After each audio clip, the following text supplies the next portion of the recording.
Hello and welcome to Standard Deviation, my column and video series. I'm TCA Sharad Raghavan, and this time I'm going to be talking to you about the 3 alarm bells that the economy is ringing, which the new government must address within its first 100 days if possible.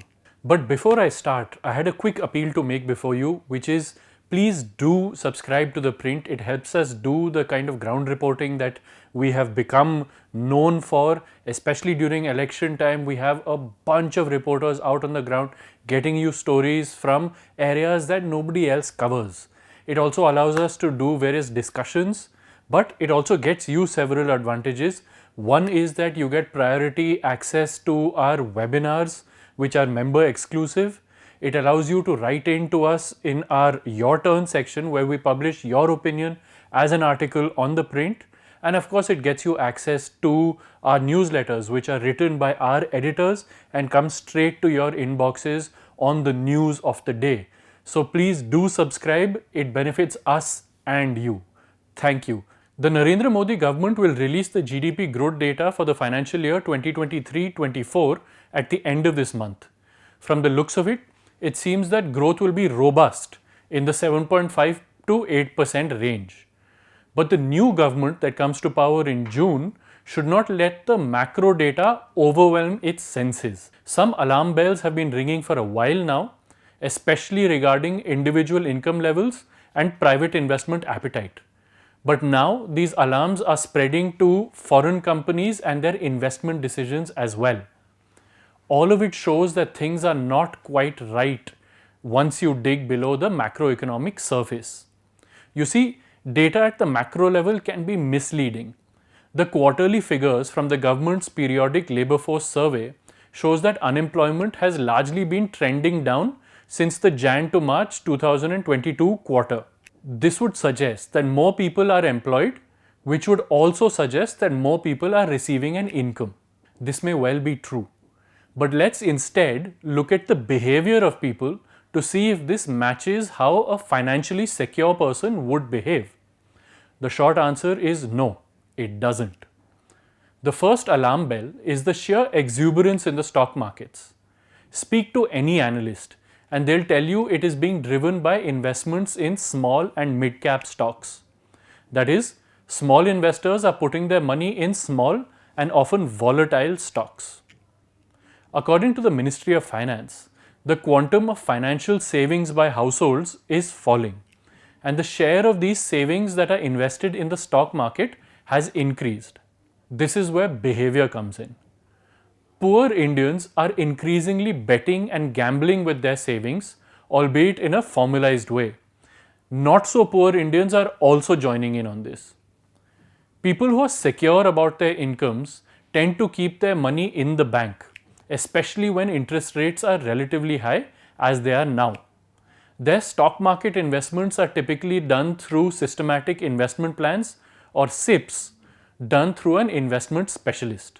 Now, if the chairperson of SEBI, the stock market regulator, has to speak out in public about froth or a bubble in the small and mid-cap stocks, as Madhavi Puri Butch did a few months ago, then she must be quite concerned. When we at The Print looked into it, we found that the issue was a huge influx of first-time investors falling for the advice of social media influencers in a bid to rapidly increase their incomes. Despite the SEBI chief's warnings, the surge in small and mid-cap stocks continues more or less unabated. And that's just the relatively simple trade in stocks. Worryingly, this trend has been overflowing into the more complex futures and options markets as well. India accounts for nearly 90% of the volume of options trades in the world. And this is driven by new investors completely unaware of how options or futures work. The attraction is the prospect of huge overnight profits, but the reality is of loss. And yet they keep coming back. This is the behavior of the desperate. In gambling, you would term it as going all in, where the prospect of making a loss is considered trivial in comparison to the remotest possibility of a gain. This desperation can be seen in how people are borrowing from banks as well, which is the second alarm bell. Despite the curbs and warnings by the RBI to clamp down on unsecured loans, data from the central bank shows that these loans are still growing at strong double-digit rates. These are not loans to buy houses, cars, or appliances. These are also not education-related loans. These are credit card spends and desperate loans taken for what the RBI classifies as other personal loans, but which are in actuality loans for survival. And these are just the loans from banks and NBFCs. In parallel, there has been a mushrooming of loan apps and unregulated lenders that charge exorbitant interest rates for small loans. Now, in a country where for crores of people, a single health crisis in the family can be the difference between living under a roof and being homeless, these unsecured loans have emerged as a lifeline for the poor. As the RBI pointed out, these pose risks to the financial system, but their real significance is in what they reveal about the borrowers themselves, which is an increasing desperation and fragility. This dire state of income levels is largely the reason why the private sector has not been investing. If there's no demand, there will be no increase in supply either. I had previously argued in the last edition of Standard Deviation that the private sector looks like it is ready to begin investing now, but that the 2024 elections have resulted in an untimely hesitation. All of that is contingent on a sustained revival in consumer demand, and not just among the urban rich. For years now, we have talked about the rural poor, and recently we've even begun mentioning the urban poor, but the extent of their distress still hasn't been captured well in the data. Instead, we have to rely on proxies. Now, a normal monsoon will of course help, but real private investment will come in only if the new government can sort out the nagging issues of land and labor.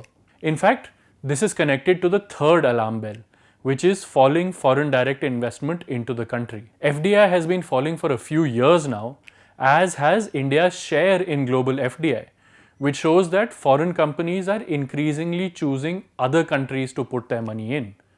Remember, this is different from FII flows, which has to do with the stock market. FDI, which is foreign direct investment, has to do with the investment in real assets on the ground. This is what has been falling. One of the major reasons is difficulty in procuring land and dealing with India's labor. Now, if these are the three alarm bells, here are three solutions too. They've been said before, but the urgency to act is only growing. The first is for the center to repair its increasingly fractured relationship with the states. There's a distinct trust deficit that needs to be bridged. State governments must remember that FDI might be tracked at the national level, but it actually comes to the states. There are huge economic benefits to working cohesively with the center on attracting more foreign investment, instead of treating it as attracting investment despite the center. The ruling party at the center, for its part, needs to actively dispel the notion that it favors only those states where it or its allies hold power. Investments in an opposition-led state also benefit India. The other two solutions are to do with land and labor, both issues that have plagued India's economy for decades. Procuring land needs to be easier, and hiring labor needs to be less fraught with the risk of litigation by labor unions. It's just not worth it for companies to invest large amounts and hire Indians only to be mired for years and even decades in court over labor issues. Any progress towards fixing these would benefit both the center and the states. And again, progress here would require cooperation and not acrimony. If these solutions can be implemented, and that's a big if, then foreign companies looking for a China alternative will again come here and create employment, which will create incomes, which will create demand, and which will encourage our domestic private sector to invest. And this cycle will continue.